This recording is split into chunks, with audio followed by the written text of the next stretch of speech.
Well, we did too.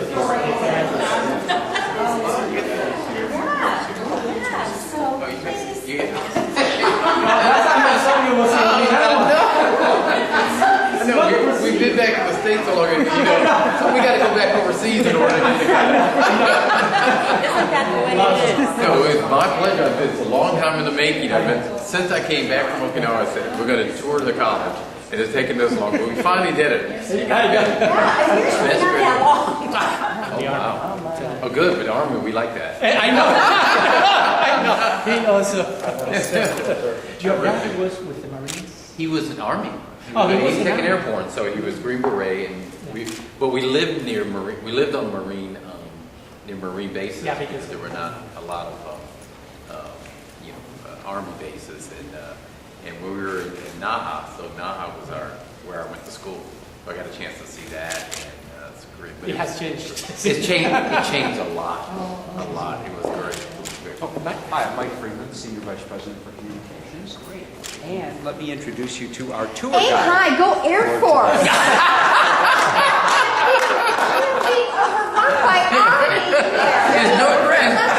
It's normally the other way around, so we got to take them while we can, right? Mr. Baker, just a little bit about our building. Okay. You may know this used to be the old Heckinger's headquarters. Yes. That's why. Okay. So this used to be Heckinger's. Then after Heckinger's went bankrupt, Raytheon bought the building. I tried to buy it. There is something in the history I just learned. The Board of Education wanted to buy the building. Right. The Prince George's Board. Yes. Raytheon had a lease that they couldn't get out of, or wouldn't get out of. One of the two, I can't remember. Well, it all worked great for us. because when I knew that someone really needed it more than me. well, it was perfect timing because Dr. at the Merkel, we're time, looking for you. 10, 11, it opened in a year. But I don't know when okay. it was. So we signed the check in '09, I know. So it must have been late that's- 10. yeah. Then so it took a year, and it really was completely gutted. When they gutted it though, they actually found some old farm implements that Heckinger's used. Oh, we love this. Terrific. Cybersecurity, Betty, this is like the big thing. It is a big thing for us. It is. And a big one for us, too. Please. Yeah, we offer a number of programs in cybersecurity. We started the programs in 2010, recognizing that it's going to be a big area, not only in terms of the national needs, but also as a state economic imperative to become a cyber center and taking advantage of our location and proximity to the NSA and other, the federal government and other areas. So the programs have had tremendous success over the years. Right now, we're looking at roughly 7,000 students between our undergraduate and graduate programs. And one of our signature achievements is we have sort of the equivalent of Ohio State in terms of our cyber Padawans, our national champions, even bigger because it's an international champion. I'll probably leave it to Jeff to talk more about our Padawans and introduce one of our cybersecurity team members. All right. Hi, Rashawn Baker. Oliver Minimal. Nice to meet you. This is Betty Francis. Hi, how are you? He's a resident of Bowie. 20-year Okay, terrific. Great. Resident of Prince George's County. I'm one of the founding members of a veteran-owned small business, Selling Cyber, and I'm also a member of the UMUC Cyber Padawans team. Terrific. Terrific. Oh, great. We have a cyber competition team. We have like the football team at College Park. We do go compete in the competitions, and these are some of the one-on-one. Some we So how does that work? How do you like have a competition of cyber? So well, what well, is- it's like a hacking competition. I was just going to say, it has to be hacking. it has to be like There's many phases of that. One of the most important ones is cyber defense. I mean, you saw the president's message the other day, making sure that our systems are secure and that both our governments and our infrastructure is protected is one of our important goals. And so by exercising this, we're able to keep on top of the malicious attackers out there. In the competition itself, isn't there a sort of, in a server, a flag that you And take one of and then them- you have to defend? Exactly. So being able to identify information, almost like a needle in a haystack. So So being back to able the flag game, think of it in terms of a network. So you hack into a computer, plant your flag right there, and then defend that so nobody else, no other team, can plant their flag. So in fact, that's one. You might mention some of the teams that you have competed against. So like Cyber Maryland, for example, we won that 2 years in a row now, 2013, 2014. We beat a lot of schools in Maryland. College Good. Park was there, UMBC was there. So you got big bragging rights when you. When we won the, Even bigger than that, yeah. Business teams that we, what about the business teams that we beat Yeah. from the international? Companies. And then this one, the world champion, the world final was actually in Barcelona. We actually flew there, compete against international team. You ever need an escort? That was a popular trip. Yeah, I bet it was. The second place team that we beat was a team of hackers from Deloitte of Netherlands. So this was the Global Cyber Olympics, Absolutely. Barcelona, Spain. Yeah, just a few months No, ago. it's So very you're gonna be impressive. Olympic. So we're there. That's our Olympic gold medal. No, this is good. You know, one of the things that happens when we get together with the Big Four, which is Prince George's County, the district, Montgomery County, and Fairfax, one of the big push from the Board of Trade is around cybersecurity and the fact that in the competition of getting companies and to be the place, we want the Washington region. And so for us, the big push in our high schools, we're looking at Fairmont High School and our relationship with Fort Meade, is this is an area where we think our kids can come out of school and go into. And so being able to say to them, there's the campus right here. right here. I mean, that right there, and that's why it's important for Betty and for B and Teresa and all of us to be here. We want to promote the great things that you're doing here, and the fact that they can come out here in one of the most dynamic fields that everybody's talking about, you know, right here in this beautiful campus. So great. Thank you. And we're getting reputations. I mean, I have heard from students who come to me and says, we actually come to UMUC because of reputation now in cybersecurity. So we beat a lot of schools. We have a good program. This is terrific. And it's amazing, and you may have known Mr. Baker. I I had no didn't. idea I did not. that, oh, okay. I did not. I mean, this is something we're going to put on, you know, as we talk, especially when we do, and it'd be great. I think Scott's around here somewhere, he hovering, but for us to put into our economic development conversation about cyber and the fact that it's right here, because it wasn't part of my presentation. Terrific. You know, when we won the Cyber Maryland, which we beat UMBC, I did get an email from Freeman Raposo. I am going to frame the email. Congratulations. Yes. You know Freeman Raposo. That's right. Yes. So, Yeah, so but I was going to frame it because You know what I'm going to do? I'm going to send an email over to Kevin Kamenis, the county executive over there. Did we beat y'all? That's something. That is great. You definitely have some of the brightest Scott's- minds Scott's in the right behind field here in both the county and in the state. So, and I think it would be wonderful if more businesses are able to support cyber innovation efforts That would be- in the area. And, you know, and that would be great. I was just thinking, you know, not only with getting our schools, I don't know if we've done, you know, K through 12, Dr. Maxwell has come through here with his senior staff to look at, especially that aspect, because it's such a hot area, and we put a lot of emphasis on it, and we looked at, you know, Fairmont Heights because it's in one of near our T&I area, feed area, but also the businesses. Exactly. So as we The talk, businesses. yes, we talked to Roland and those folks. I mean, it's great to let them know that here's a place where their folks can be trained. So one thing we're emphasizing is trying to actually keep a lot of those veterans in Prince George's County, and being able to market the program here as we attract them to schools. It is. It's a net. You know, I have to use this very personal experience. My husband, I just told you, retired back from high school. He was with U.S. Africa Command. He got his degree, cyber degree with UMUC. We moved back from Stuttgart, Germany to Bowie. I'm a Bowie resident. So for them, especially with the education opportunities that are available. It's like the trifecta, all the stars Exactly. align. It just makes great sense. That is good. And you were over where my wife was born as a sergeant. Was she really? Yes. Oh, we had a lovely time. So, I would like to introduce you to Mr. Eric Key. Hi, Richard Baker. Nice to meet you. Good to meet you. Good to see you in person. Good to be seen. I'm Eric Key, director of the arts program at UMUC. And I don't mean little dabbling at it artist. His son, Rashawn Baker IV, is a major painter. Yes. And your daughter? And so the youngest is at Cooper Union. Oh, really? Yes. Ooh. That's a big thing. And- Let me just So, I mean, my skill. Yeah. We have about 2,800 works in the collection. This one Wow. is a side. We lost side 2 months ago. Lives in Prince George's County. And you'll see a lot of his work throughout this building, and if you come to a down mines over there as well. We also, out of that 2,800 works, it's the largest Maryland artist collection in the state. Going back to the 10,000. Oh, wow. And those were That's associated with us. So, To answer your question again, it became important to us in the arts program that we integrate the art and the learning experience. Right.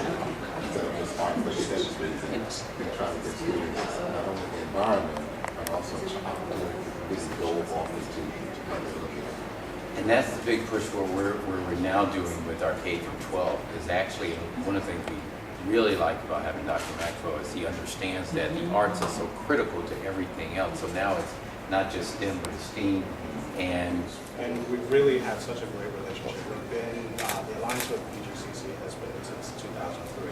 So it's actually our oldest alliance in addition to the public. okay. Well, we're very, very excited to have those students on board. I'd like to introduce you to Ms. Robin Brooks. Hi, Richard Baker, Ms. Brooks. Nice to meet you. She is a Prince George's graduate. Terrific. Which school? Went to Central High School. Okay. Oh, see if Lavon was here, she'd be like that. They the Eagles? Falcon. Falcon. It was a bird. She went to Prince George's and received her associate's degree, and one of our team members actually was the one that convinced her to come to UMUC. And she came to UMUC, earned her bachelor's degree in psychology. She also received one of our transfer scholarships to come to Baker School. And, gonna keep going, there's more. She also is a UMUC employee, working on her master's. Terrific. I just wrapped up my graduate certificate in leadership and management this past summer, and next May I'll be done with my master's in science and human resource development. Well, you can go teach us some stuff. So now, was it, when you were coming out of high school, did you think about coming here after? No, when I was in the 12th grade, I thought of HBCUs. I thought of Coppin or Dewey. So then I told my parents, we need to do things the cost-effective way, so I said PGCC it is. So then my last year at PGCC, that's when the UMUC rep came and talked to us about the Community College Alliance program. So we said everything that I wanted to hear, we would waive your application fee, your credits will transfer over. Just while we graduate, you know, your associate arts, automatically get into the school. Check, check, check. That is terrific. Now, had you ever visited the campus or any of the? Never visited the campus, honestly. Did you know about the college? No, but it was my first time hearing about it. telling him about the completion. Absolutely, yeah, so what I just wanted to finish up. So in December of 2013, we launched a new scholarship called the Completion Scholarship. And it's for Maryland Community College graduates. And it's really part of UMUC's contribution to the completion agenda.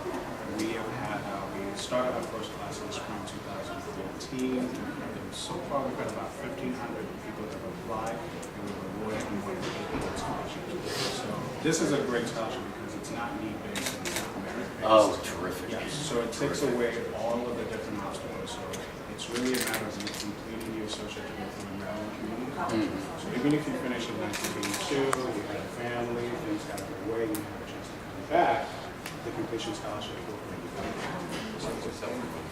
With products of the county that have gone on and doing a great thing and shows the other folks what their options are. And anytime you can save money for them, come from that one. Absolutely. Thank you so much. Thank you. Congratulations.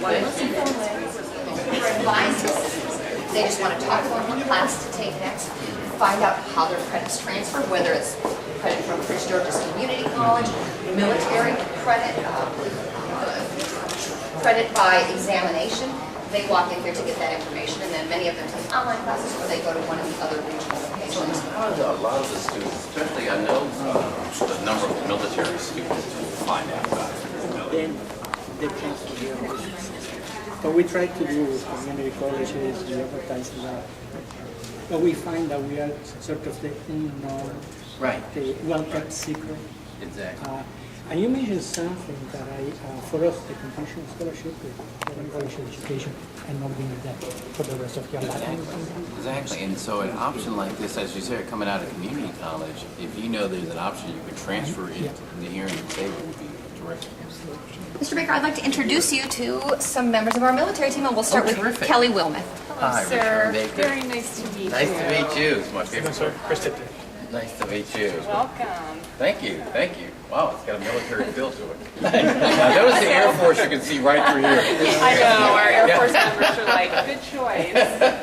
So this is our brand new Veterans Resource Center. We just had our grand opening on Tuesday night. Oh, wow. And we had a wonderful turnout. We had about, 50 of our student veterans come help us celebrate, and also trying to provide them as many resources as possible to help them succeed. Wonderful. As a matter of fact, we're having a focus group for veterans this evening, and we've been having those focus groups around Prince George's County. And so one of the things we want to do is hear from them, but also what they see are some of the gaps in services and how we can better serve. So we are really excited about that, and I can't wait to share this. Welcome over anytime. And Wonderful. we thought we would take We're trying to grow that. Absolutely. So All right. this is our new lounge, and I'm going to let our two veteran student workers. Hi, how are you doing, Richard Baker? Damon Notch, nice to meet you, sir. Nice to meet you. Hi, I'm Melissa Stein. So nice to meet you. Nice to meet you. And Okay, here we which have branch? And then this is the other student worker. How are you doing? You're a Prince George's County resident. Oh, terrific. We like that. We like that. Where do you live in the county? Upper Marlboro. Terrific. It's a great place. Okay, you're veteran. So which branch? Navy. Navy. I'm a staff member. I'm Just not- that. Just retired from the Army. Okay, terrific. So at least we're balanced out here. So our lounge is, we're very, very proud of it, and we hope that because this really is right in the middle of Prince George's County, that the veteran students and veterans who live in the county will come over here and make use of it. And our lounge is available to any veteran. They don't have to be a UMUC student. But what our goal here is to not just provide that environment for our veteran students to succeed, but to be able to provide resources that can drive informed, knowledgeable decision-making for our veterans, and to provide them resources that they might not know are available to them. Folks to retire and continue their education. So we're trying to figure out as many, quality of life things that can happen for the veterans around Prince George's County as possible. My wife and I were blessed. Both our dads were enlisted in the military, and they both finished their college degrees while in the military and in distant learning facilities, so that when they got out, they actually both had their BAs when they got out of the military after their 30-year career of service. My dad always said that my wife's father did it better, because he literally got out of the quartermaster's corps in Fort Lee, and then the next day he was over the majors he was under because he had it. Yes, the next day he had his degree, because he had his degree and the experience because of the military and what was offered at Fort Lee. He went in there as the boss. So it's terrific. So we want to make sure those options are here. This is terrific. And one of the All right, Oh, yeah, let's it's just definitely wait for one me. of my 1, 3, dad's. 1, 2, and 3. Great. Can we get everybody from the Veteran Center in for a group shot, please? It's a challenge point. I'd like to be right on my, so you have to come up. Outside of the banner? Do whatever. Either way is fine by me. Banner might be Let's, nice. let's do the banner. Yeah. Let's do the banner. He likes it. Yeah. Teresa, can I get you on this side for me, please? That'd be great. Please. All right. It's great. Guys, everyone looking this way for me, please. Just lose the paper, please.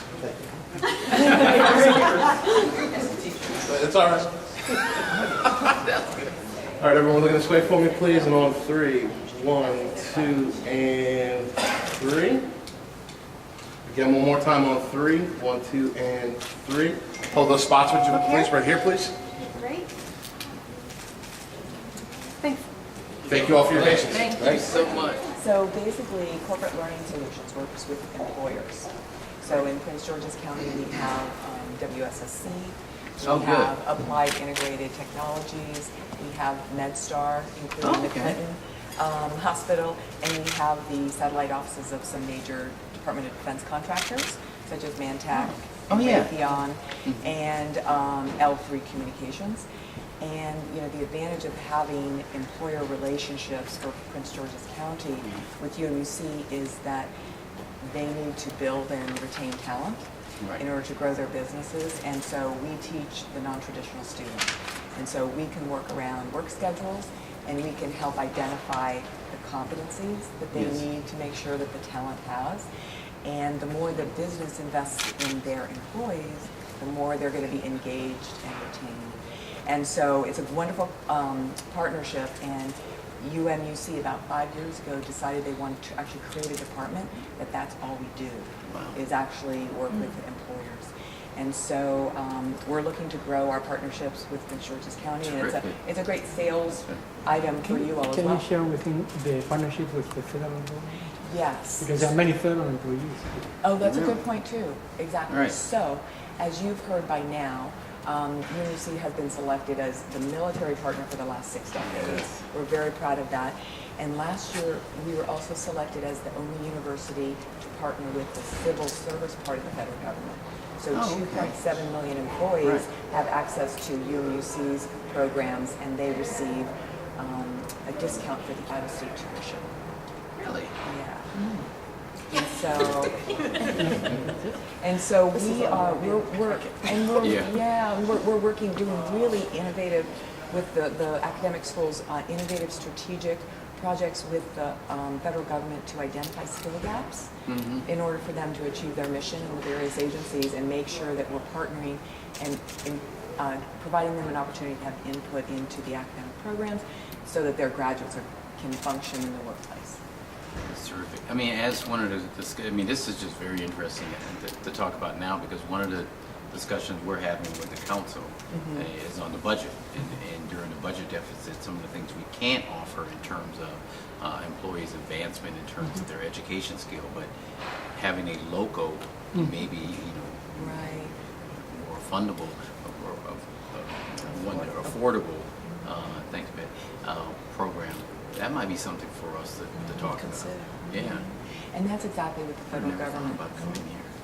I mean, it just wouldn't have occurred to us. Yeah. Best kept secret in Prince George's The federal government kind of had the same mindset. Budgets were shrinking. Right. Missions were becoming more complicated, so they needed to invest in talent.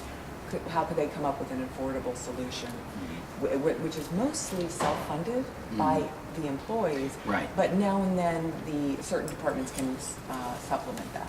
Right. I mean, that would be great. I would love more information on it. So you know we're a global institution, Right. but 15% of our student body are Prince George's County residents. I was wondering how, and actually, how many of our students? I used to be in the PC. So 15% of our entire student body currently reside in Prince George's County. So while we have 4 face-to-face locations at our headquarters here in Prince George's County, we also have a huge chunk of our population who just reach out to us virtually. Right. What you're going to see up here is what I think is the heartbeat of the You know that university. we have across the street the call center. How many jobs did we bring? Oh gosh. It was in the talking points. And I believe it's over 150 over 100 creation of jobs here. You were in Kentucky, in Texas, Texas, Kentucky, and another state, but we consolidated, brought everybody, brought all those services here to the state of and the Missouri. jobs across the street. It's next to that building. Okay. Yes. Wow. So what you're seeing here then is actually, literally, we also have a whole team of military and veteran advisors solely dedicated to help that population with their benefits, their VA benefits, their active duty tuition benefits, and helping them as they progress through their career. So that's what you're seeing here. We we staff this Monday through Friday from 8 a.m. to 8 p.m. And it doesn't always look like it, but there's a whole bunch of students in there really right now virtually being taken care of. It is so quiet, it's scary. Well, Jim Cronin's here, so it won't be quiet for long. But this is Jim Cronin, he's the Vice President of Military Partnerships. Nice to meet you.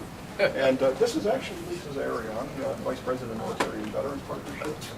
She handles the military and veterans advisors. We work together, so our folks are spread throughout the country in places like New York, Hawaii, California, Texas, Georgia, face-to-face with the military students. So we meet there and it all comes together here.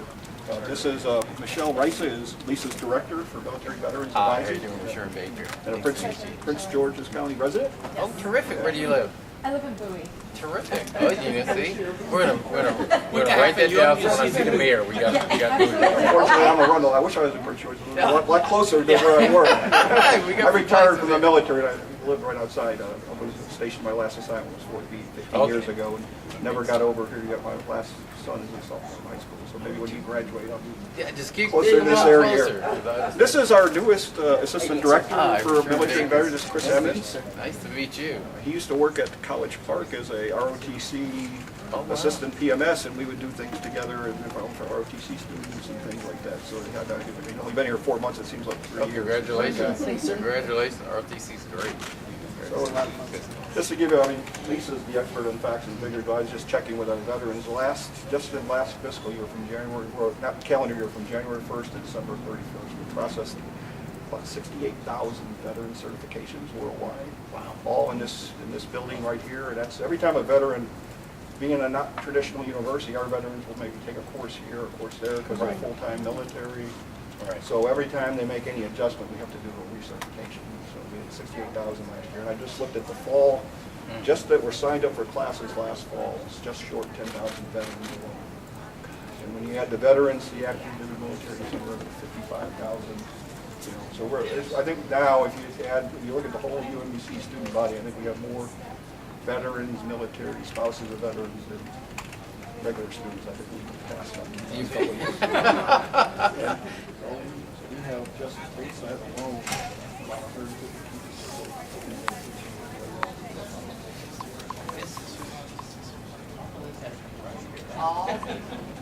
It makes all the stressful days so worthwhile. All right, please. That are part of our university and our partnerships.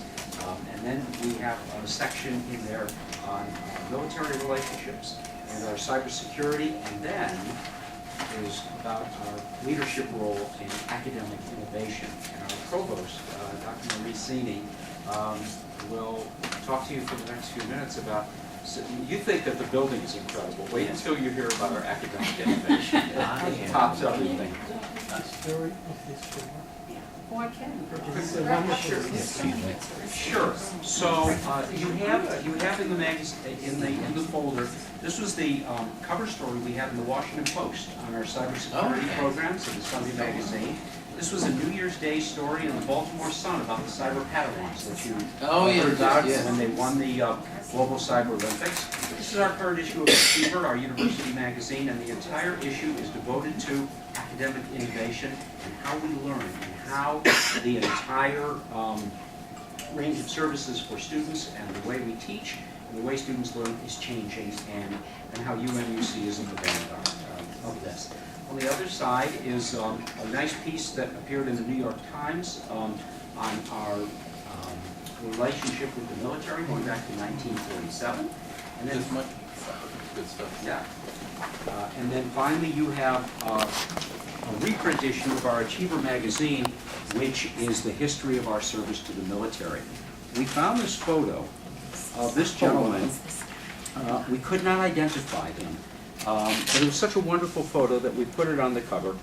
And when we sent our Achiever out, it goes out to 50,000 alumni, and as well as our staff and faculty and students get it. And we received a note, an email a couple weeks later from a lovely woman named April Gower Getz, who lives in the area. And she wrote to us and said, I received my issue of Achiever yesterday. What a wonderful surprise to see my uncle, Fred R. Thomas. Oh, wow. And in addition to that, she said her uncle had passed away in 2010, and the cover photo was one of her favorites of him. Unfortunately, the original was lost in a fire at her grandparents' home in 1973, and though she knew her uncle attended school while in the military, she hadn't known until she saw Achiever that he too attended UMUC. So we created some portrait copies of the photo. His widow is still with us. She lives in Japan, and Javier presented both his niece and his widow with framed copies of the photo, and we finally were able to identify this wonderful name. It's a great story. So on that, It's by state statute, an open university now.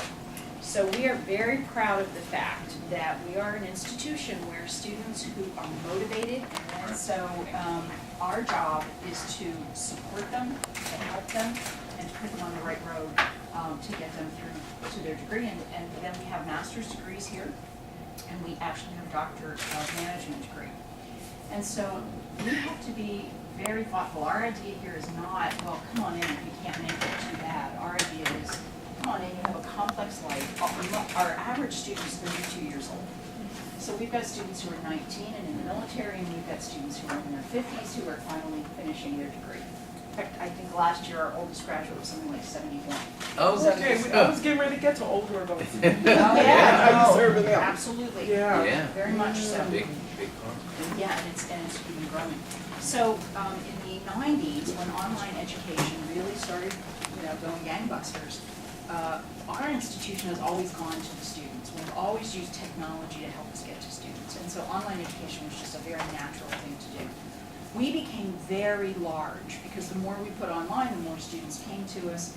We are known, as much as we might not be known in Prince George's County, nationally, we are the outstanding sort of online institution. People come to us to learn how to In there, so we have to have you come up to Upper Marlboro, and it's just like you said. I mean, for me to be able to see the students and to talk to them and see how much pleasure they got out of being able to fulfill something in their career, and how much it's going to help them in their next career, it just made me just badger the staff and say, we've got to come here, and I've got to know more about the college, other than this place in Delphi, that there are opportunities here, and to hear what you're doing around. I didn't even think about cybersecurity, in the work you're doing around there, but it's been a part of our discussion for the last year and a half. We jokingly talked about MGM coming, but that's one of the big things. Now in this global marketplace, they want to make sure their systems are secure. We're going to be bringing in a $1 billion facility here in MGM, but potentially we could get a $2 billion facility in the FBI. One of the two. We've got a really great chance of getting the FBI to come there. We've got two places, one in Landover, which will be right over here, that's one here, and one in Greenbelt, which is here, but we're competing against Virginia. But I think we have a great chance of getting that here, which then opens up a whole new area of job opportunities. The other thing that we're going to start working on with our economic development folks is our relationship with Fort Meade. So the conversation I had with Fort Meade and with our folks is, when they talk about cybersecurity, we don't really, in Prince George's County, get into the conversation with Fort Meade because we think of that as Anne Arundel County. It's right next door. And so, a number of the folks who live in Prince George's County, a number of our folks who are looking to get into that area, are near Fort Meade, and now working in the Washington region to make this place so attractive to the companies from around the nation and world. If you say, hey, that's why we're coming in here, we want to know as much as possible. We want to highlight your successes, so when your team wins, I'm serious, you let us know, I'll shoot off a note. You beat a state, I'll send off a note, we beat you. They'll put it, Scott will tweet it, we'll put it online, because we want people to know that it's right here. It's right here in Prince George's County, and that our global students, we met students who actually were from Prince George's County over there in Okinawa getting their degree, and had in fact, my frat brothers had us take a picture over there and send it back here, tweet it back here, so they could see to the chapter they used to belong to that they actually got their degree. Yeah, it was so funny. They were like, please let them know, because they were talking about me that I actually, we did the Gamma Pi, we sent the omission. He was like, let them know, I got my degree here, I did it. Oh, that's great. But it was great, it was great, so thank you so much. Thank you. Thank you so much. Thank you so much. Thank you.